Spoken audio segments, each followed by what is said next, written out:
Hello friends, welcome to GS Core, and we are continuing our discussion on daily current affairs. Alright, and through it we will skill ourselves to solve MCQ. ठीक है, तो let us see आज के important topics. तो first is with respect to NBFC categorization basically that RBI is focusing on. Second news was with respect to Bhutan's GDP. Bhutan's Prime Minister will be soon on a visit to India.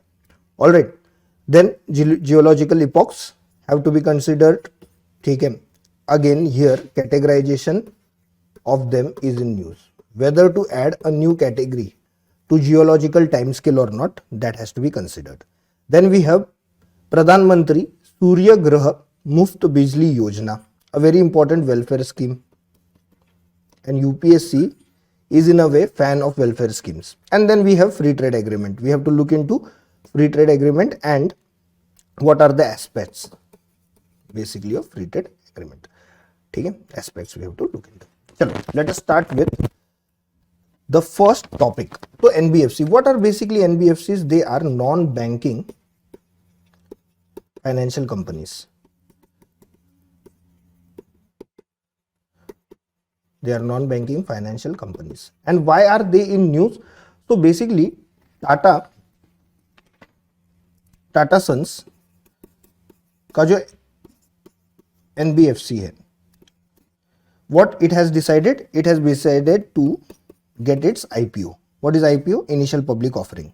It is through this particular process that a company enters into secondary market. Secondary market matlab share market. And by getting into secondary market, what basically happens is your shares will be traded freely.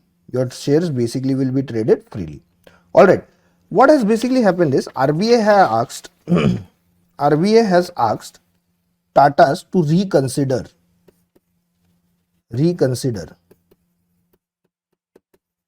it's getting into the secondary market. देखो वैसे तो with respect to stock market ना regulator is SEBI, but because it is a non-banking financial company, what we see is the overall jurisdiction with respect to the working of NBFC is with RBI. Alright, it is with RBI. So if we talk about non-banking financial companies, so there is a structure, there is a regulatory structure of NBFCs. Alright, and this regulatory structure basically has 4 layers. Alright, at the lowest level are base players. They are called as NBFC BL. Alright, they are basically called as NBFC BL. And then there are middle players and upper players. Alright, middle players and upper players. Apart from that, there is also a category of top players.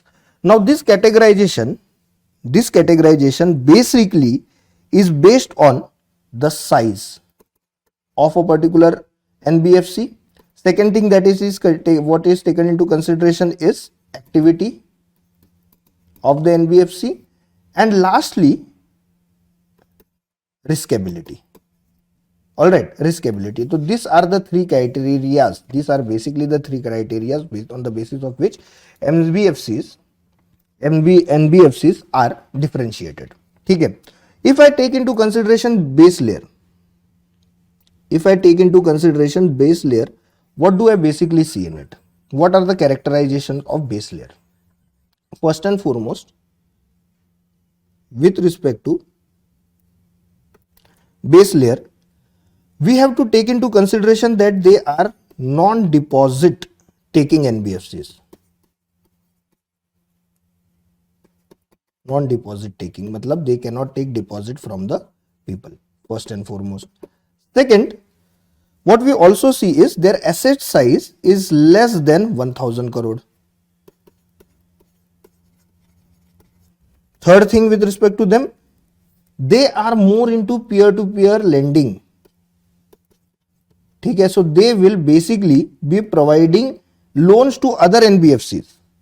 All right, loans to other NBFCs. Also, what we see is they can be NBFC aggregators. Aggregator मतलब they will provide you as a consumer. Suppose मुझे loan चाहिए, so what I can do is I can go to this level of NBFCs and they will provide me with options from where I can get the best loan. All right, they will be non-operative with respect to financial holdings.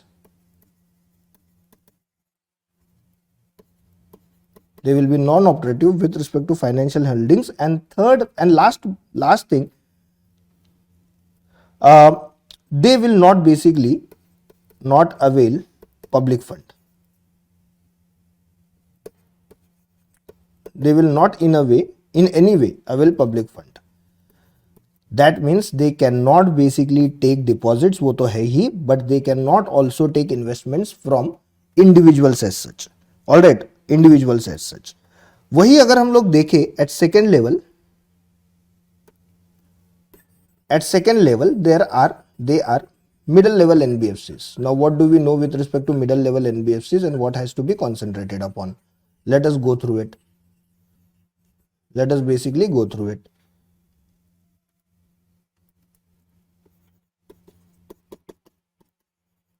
What are their characteristics? First and foremost, they take all deposits. All right, so they are basically open to take deposits. Asset size does not matter. ठीक है, irrespective. The definition of middle level NBFC is not based on asset size. ठीक है, they are primary dealers and standalone primary dealers. That means they cannot be aggregators. उनको अपना काम खुद से ही करना पड़ेगा. All right, they are also not basically into peer-to-peer lending. All right, so they are standalone primary dealers. That means they will communicate with their customers on their own. All right, what they can do is they can advertise. They can be on a platform जहाँ पे there will be other NBFCs. So they can be on an aggregator. For example, Bank Bazaar. ठीक है, Bank Bazaar is an aggregator. तो a particular NBFC, this particular type of NBFC can be on Bank Bazaar to advertise its product. That is fine. All right. They will be into infrastructural debt. ठीक है, so they can basically finance infrastructural projects on the basis of loan. They will basically be giving loan, and therefore they can be infrastructure finance companies also. There is separate categorization of it, na? Some NBFCs only focus on financing infrastructure, so they can be infrastructure financing companies. Their ability to take risk obviously is more than the first category that we have seen. ठीक है. Now let us get into middle level NBFCs. What are middle level NBFCs? और middle level हो गया upper level NBFCs. Sorry.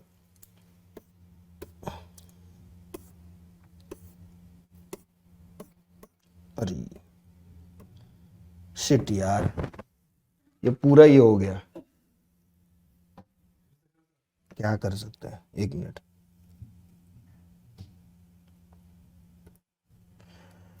Hello everyone, welcome to GS Core. We are as always going to discuss current affairs and we will discuss them through MCQs. So that what will happen, your skilling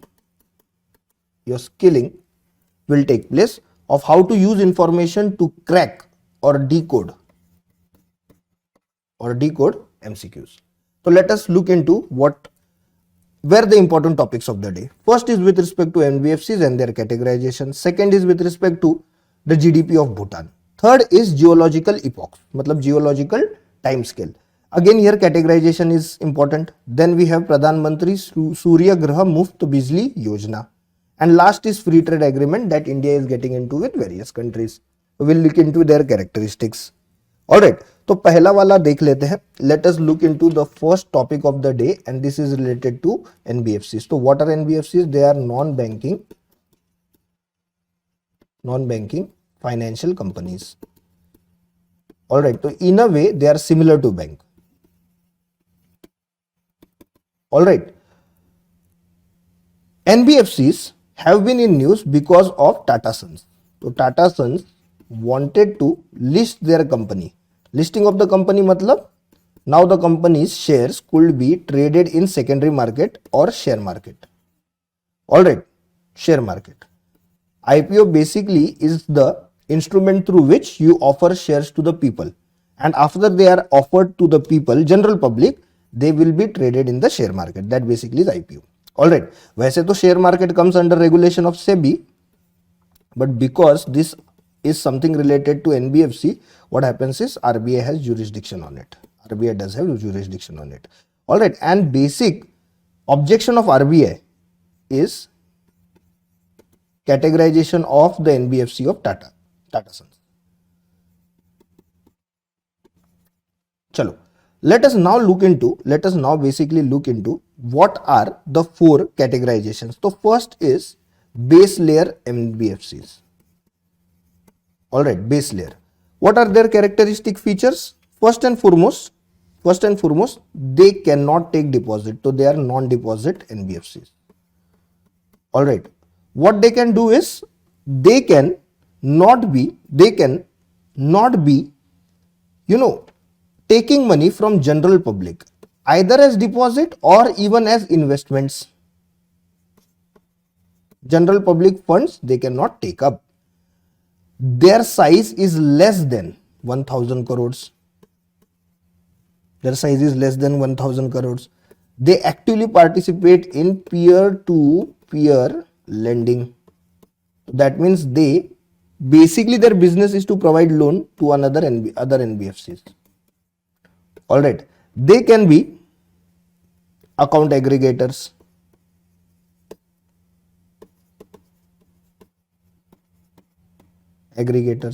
So these are basic characteristic features of base layer NBFCs.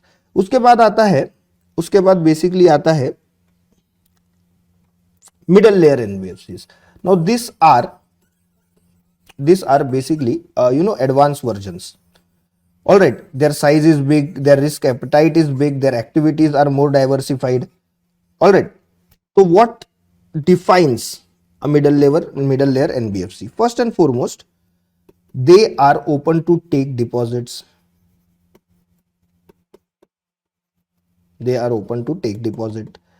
Second is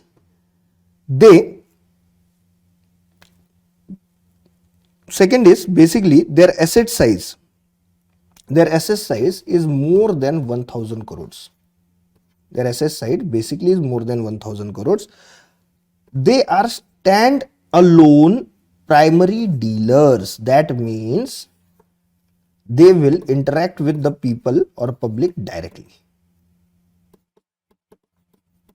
All right, they will interact with the people or public directly. Third is they are open to or they can make investment into infrastructure. They can make investments into infrastructure. All right, that is why what we see is many middle level NBFCs are infrastructure finance companies. They concentrate only on infrastructure. So they specialize in it. All right. Third type of NBFC are upper layer NBFCs. They are basically upper layer NBFCs. And what defines them? So they, in a way, are more under the radar of RBI. All right. And their parameters in a way are more rigid because much more capital is invested in them. Apart from upper layer, there is also top layer NBFC.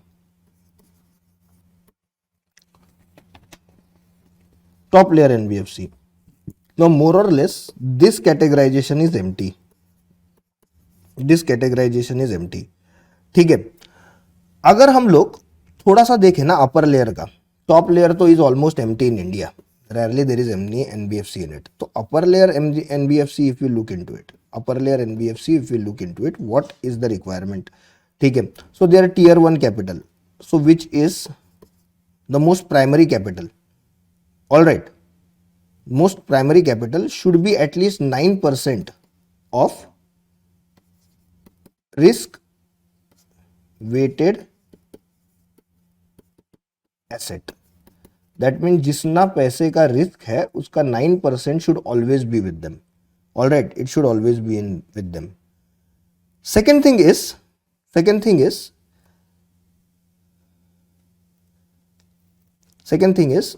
3 years.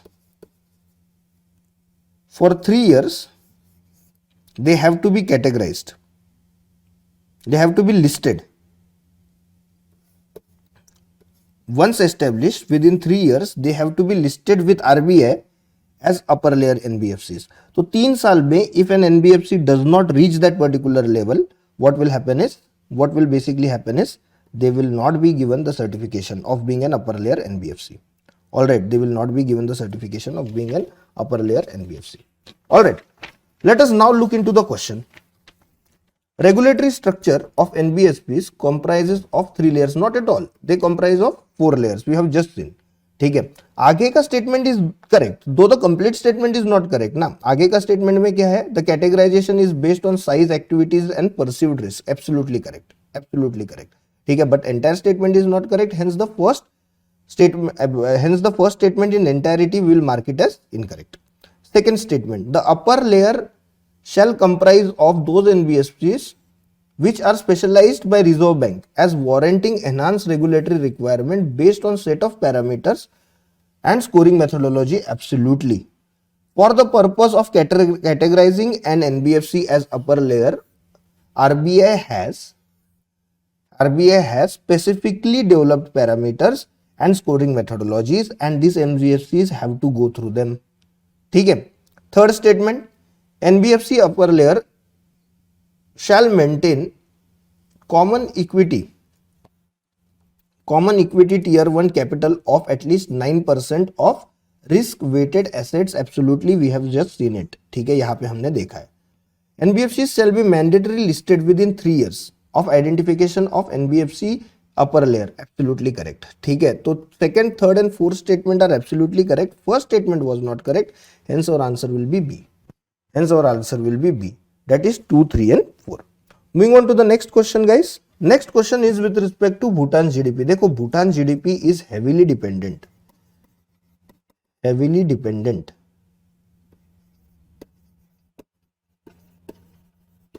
on export of hydroelectricity, है ना. Also, मतलब the export of hydroelectricity from Bhutan and GDP dependence on it is to such an extent, is basically to such an extent that that more than 50%, actually 63% of Bhutan's export, 63% of Bhutan's export is through, export earning is through electricity, is basically through electricity. Alright, Bhutan's economy is again in news for a slightly wrong reason, and that is debt to GDP ratio. What is this? What is debt to GDP ratio? This is basically the loan that a country has on it and its comparison to the earnings of the country. That is basically debt to GDP ratio. All right. Debt to GDP ratio का ज्यादा होना मतलब the economy is under pressure. Economy basically is under pressure, and this has been identified by IMF also. Alright, very soon Bhutan's prime minister will be in India. Alright, and the prime minister of Bhutan, what he will be basically doing, he will be discussing with India tariff rates that could be charged for import of electricity from Bhutan. Alright, so this is what the news is about, and this is what the topic is about. Now if you take into consideration if you take into consideration the statement provided, the first statement is sale of hydroelectricity to India constitutes largest share of Bhutan's GDP. Absolutely. Okay. Now what India has done is it has allowed Bhutan to sell electricity to Bangladesh through India, and we will not be basically taking intermediary charges. ठीक है, हमारे जमीन से जा रहा है तो हम पैसा लेंगे, ऐसा नहीं है. We are doing it out of our bound of friendship and also diplomacy. All right, obviously diplomacy is a factor. Second, Bhutan's debt to India amounts to 77% of country's total debt and 87% of its GDP. नहीं, Bhutan's debt to India is 65% of the total, 65% of the total debt. ठीक है, तो जितना भूटान का उधारी है, so if the loan on Bhutan is of 100 rupees, out of that 100 rupees, 65 rupees it owes to India. So second statement is wrong, first statement is correct. Our answer therefore is A, only one. All right, moving now to the next statement. All right, ये थोड़ा सा geological epochs के बारे में. Geological epochs basically mean time scale, geological time scale. All right, what has been a discussion lately? Discussion has been a new time scale or new epoch, a new full-fledged epoch has to be developed, and that epoch is basically Anthropocene epoch. ठीक है, and this basically is according to post World War. Why? Because this period, especially from 1950s to 1980s, ठीक है, 1950s to 1980s saw accelerated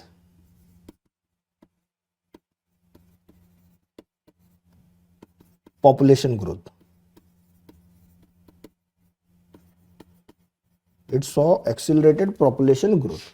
So there has been a discussion that it should be categorized. It should be basically categorized as a separate epoch or a separate time scale. Though it has not happened, it has not completely happened. ठीक है, for the purpose of categorizing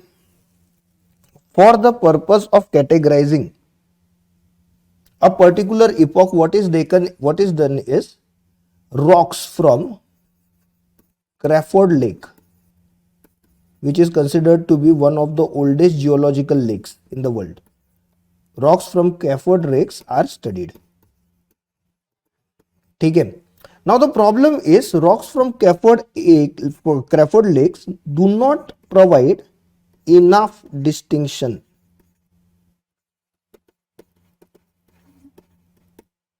They do not provide enough distinction, है ना, and therefore creating a separate epoch is a problem. ठीक है. At this point of time we are in Holocene epoch. So now geologists are saying कि हम लोग जो है 1950s से what we will say is Holocene epoch has ended, and what has happened is a new epoch has started. But though what is also not taken into consideration is, for that what should not be taken into consideration is rocks from Crawford Lake. ठीक है, rocks from Crawford Lake.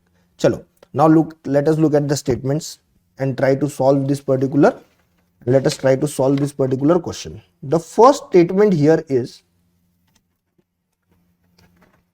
the end of Holocene epoch and the beginning of Anthropocene epoch began with great acceleration of 1950-1954 period, evident in massive geological changes of Crawford Lake. No, this is not correct. देखो, Anthropocene epoch is still not recognized. It is still not recognized. That has to be understood. So first statement is wrong. Beginning of Anthropocene and termination of Holocene is not supported by standard used definitions. Standards used to define epochs according to chronostratigraphy. Absolutely correct. Chronostratigraphy is basically study of rocks for the purpose of understanding geological time scale. So second statement is correct, first is wrong, hence our answer will be C. 1 is incorrect and 2 is correct. ठीक है. Let us move on to the next question. Let us move on now to the next question, and this question is upon a welfare scheme. In fact, a very important welfare scheme. All right, very important welfare scheme. ठीक है. This scheme is प्रधानमंत्री सूर्य ग्रह मुफ्त बिजली योजना. And what are the characteristic features of this yojana? So this particular yojana will focus on rooftop solar installations.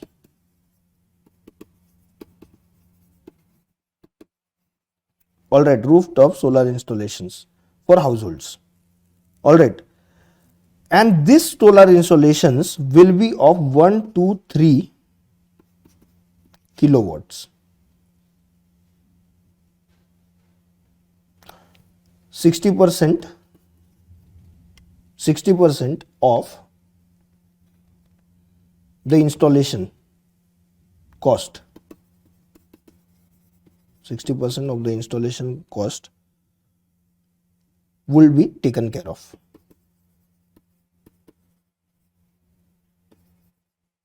All right. Household interested in the scheme must pay remaining 40%. All right. Household interested must pay remaining 40% required for installation of solar rooftop. All right. Next thing is with respect to the aim. Aim is that each rooftop basically should produce at least 300 units, monthly units of electricity. 300 monthly units of electricity. So if you take into consideration yearly bill, तो on an average it is around 15,000. तो इतना पैसा basically बच जाएगा. ठीक है, this means money basically will be safeguarded. All right. Other thing is for the purpose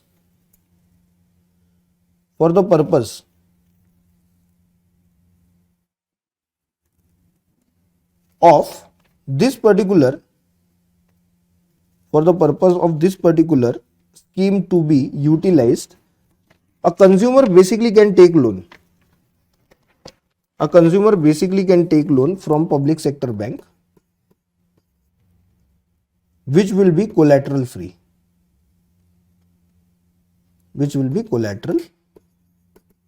मतलब you do not have to give any kind of guarantee or mortgage anything.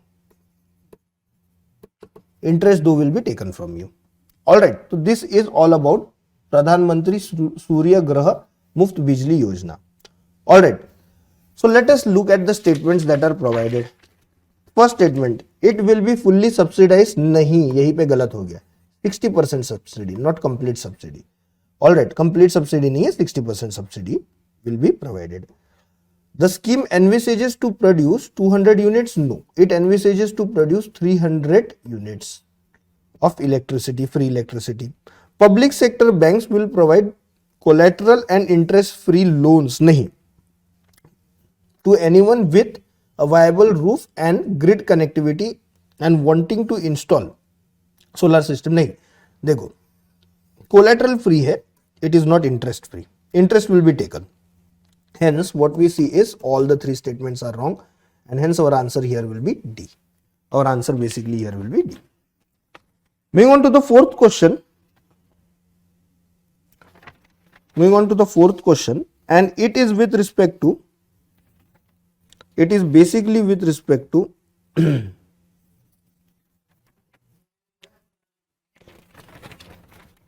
a free trade agreement that India is wishing to get into. So India and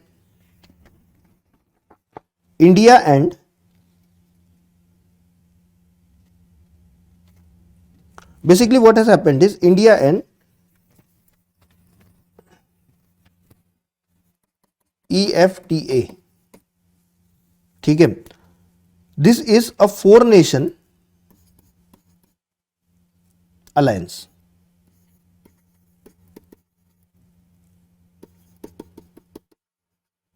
This basically is a 4-nation alliance. All right. And we are getting into this particular FTA, that is free trade agreement, with the intention of entering into the European Union. With the intention of entering into the European Union. All right. What this FTA basically will help us into, or why is this FTA important for us?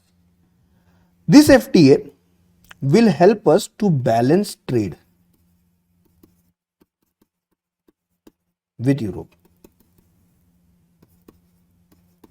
Okay, it will provide better opportunities for India to export goods to Europe. All right. Basically, what is the focus of FTA? Focus of FTA is to reduce tariff and non-tariff barriers. All right. So India and Europe basically both will give, in a way, similar treatment to each other's goods.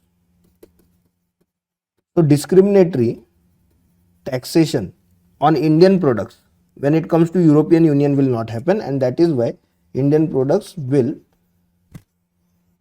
be sold at a cheaper rate, and therefore they will be more attractive in European market. All right. There are some concerns though. There are basically some concerns though. For example, with respect to intellectual property right, Europe is apprehensive with respect to the way in which intellectual property is treated in India. Second is service sector. So what we are doing is we are still working on them. Also, there is something on which India in a way is looked in an apprehensive manner, and that is rules of origin. What is rules of origin? Basically, if the FTA is between European country, for example, say Britain, just example, Britain and India, okay. So Indian products will be sold in Britain at a reduced tariff. Now, what if India imports this product first from Nepal and then sells it in Britain? So this is violation of FTA. All right. So rules of origin se leke bhi what we see is there is a bit of apprehension. Okay. So let us now get into the statements, the questions, and the statements associated with the questions. Okay. India EFTA, India-Europe FTA, free trade agreement, covers wide range of matters including trade in goods and services. Yes. So services is something जहाँ पे गाड़ी अटकी हुई थी. Services is something where the most problem was between the two countries. Rules of origin, intellectual property rights, investment promotion, trade facilitation, and sustainable development. Yes, this statement is correct. And you have to know that this statement is correct because all of these were problem areas. Because of which FTA between India and Europe was not happening. Now this has been taken care of. Third statement, India's trade deficit with EFTA states was more than $18.57 billion in 2023, primarily due to gold imports, with Switzerland amounting to significant portion. Yes, okay. What is basically trade deficit? Trade deficit basically is the difference between imports and exports. So we were importing more from Europe. How much more? $18.57 billion.